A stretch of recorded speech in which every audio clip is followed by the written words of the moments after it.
Thank you, General.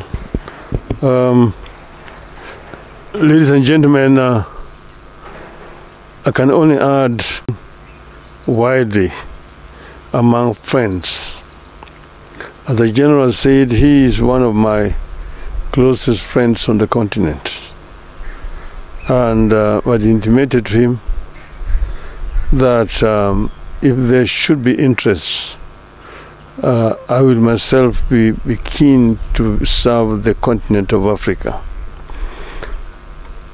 Mainly because as a Pan-Africanist, I believe strongly that Africa is playing in a league that it should not play.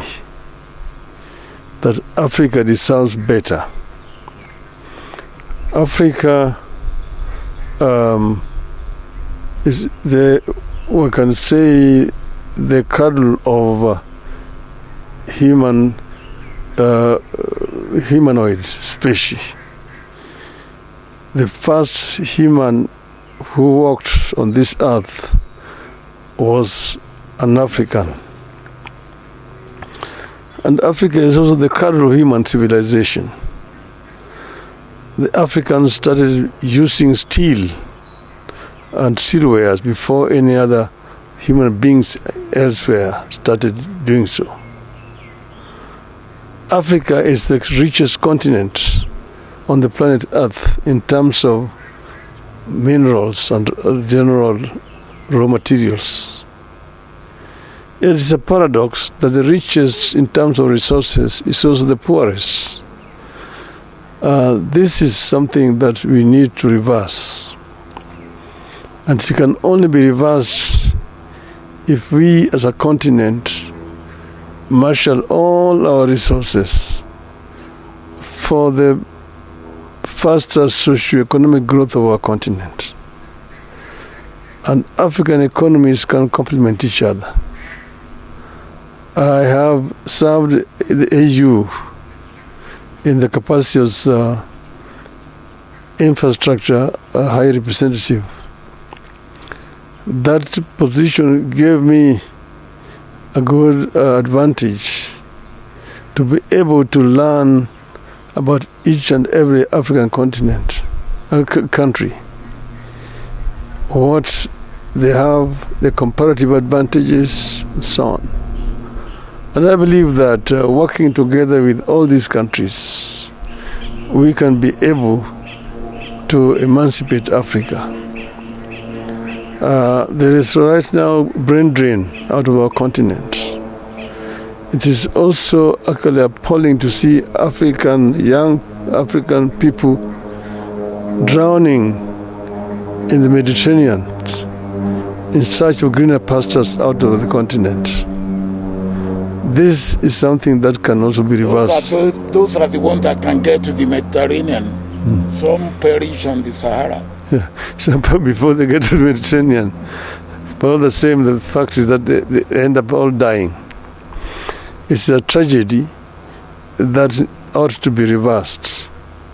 And because of all these considerations that I am inclined to accept the challenge, should the leadership of Africa want my services, I am ready and offer myself to be of service to this continent.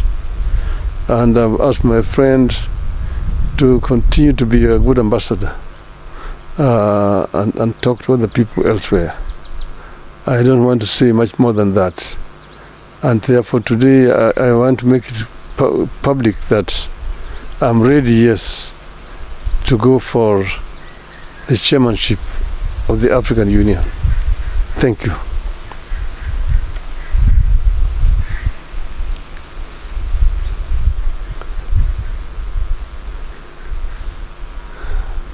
So, yeah. You can come now. Because this way. I think the beginning is to look at our situation in Africa, or in fact, start on the broadest plane. Look at the situation in the world today. The other day, somebody told me that there are 67 wars that are being fought in the world today. 67 wars. There's so much uncertainty. There's so much insecurity. There's so much instability. There's so much unpredictability in the world. And when you bring it nearer home, Africa, in all these, Africa is victimized because we get the wrong end of the stick all the time. So what can we do? I believe that one instrument that we have in Africa that we can use to our advantage at the community level, at the local level, at the national level, at the continental level, is our continental organization, the AU. And the AU, if it will serve the purpose that is meant to serve, it requires the right person at the right time. And this is a time that we in Africa, and working with the rest of the world, we need to get AU to be what it should be.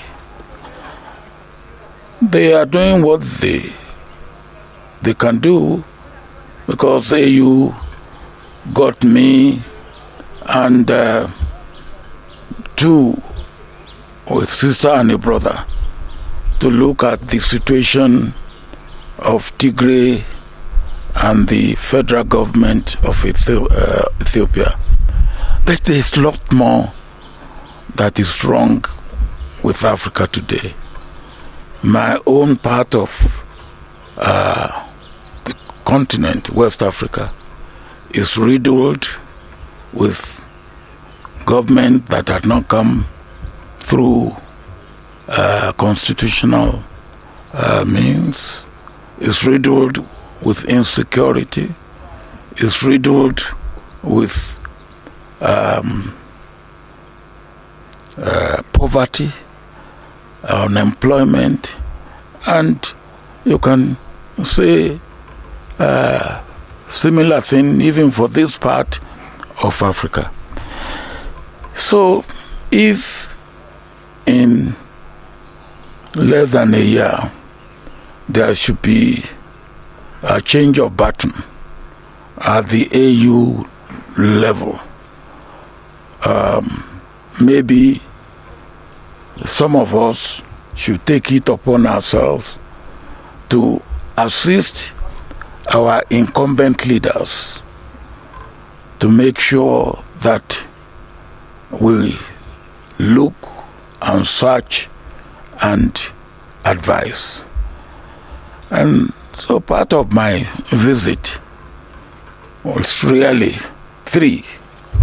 One, Brother Raila is a friend of many, many years. What year did we go to Kisumu for the final funeral of Jaramogi? 1995. 1995. And when I came back and went back to Nigeria, I was charged with treason.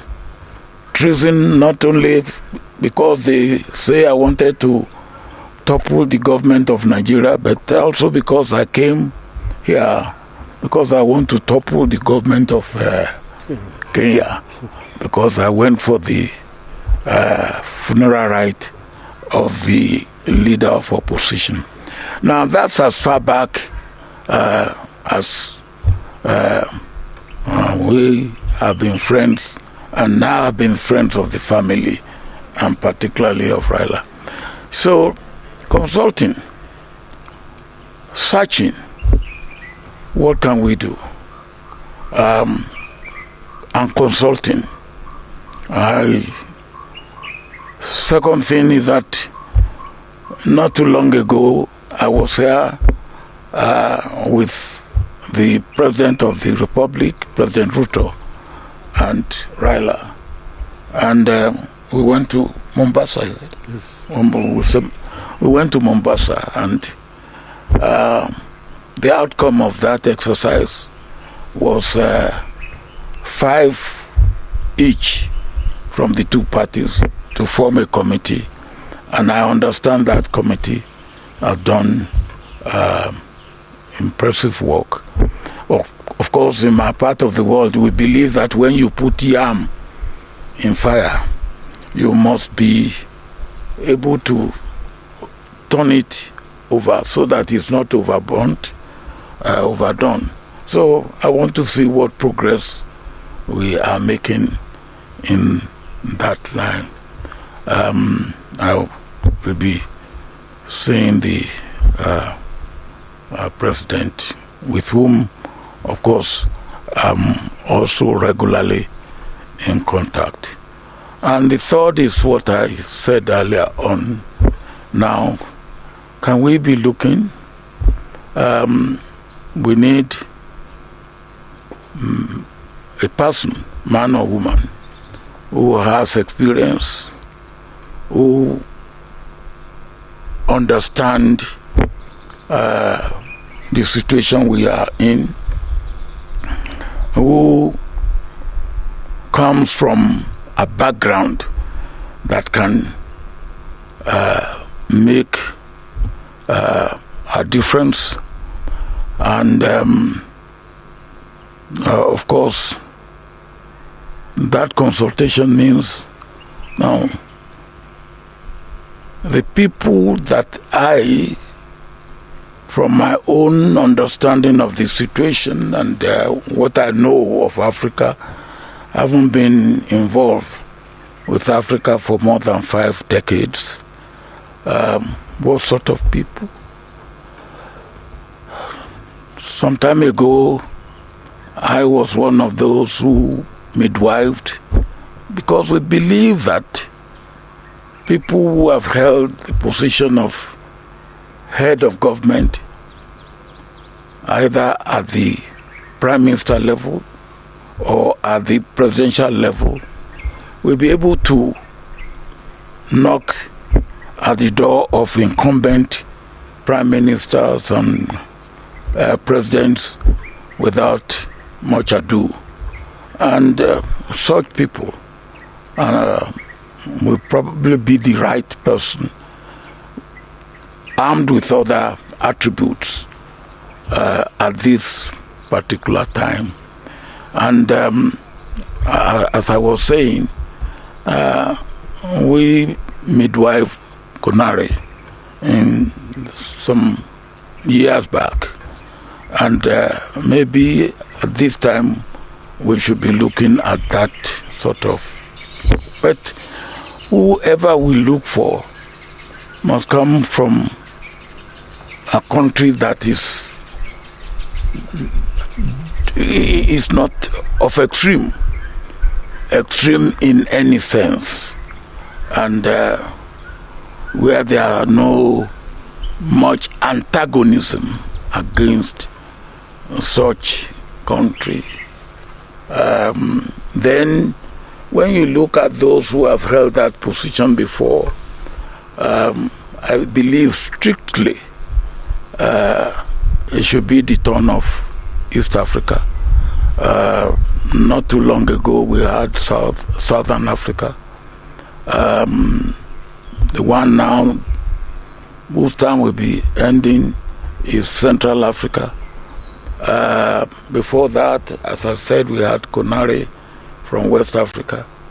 I believe it should be the turn of Eastern Africa or East Africa. And Can we find such a person? I believe, yes, we can.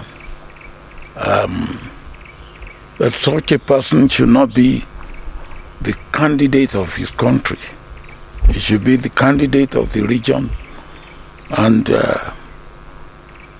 if the region can come together and put such a candidate forward, I believe that should be the way we should go.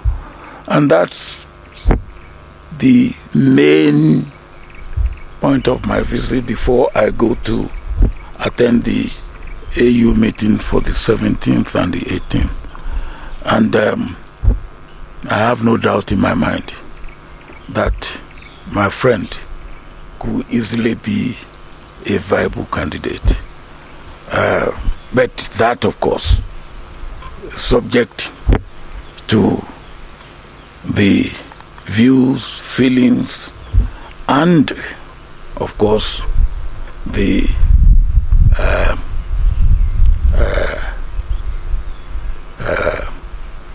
position and the presentation of our leaders in the East African sub-region. And then if the region puts a candidate forward, I believe the rest of the continent will go along with that. That's what I am consulting about. That's what I am working at, and I hope and pray that God will help us. Africa needs to stand up and stand up firmly.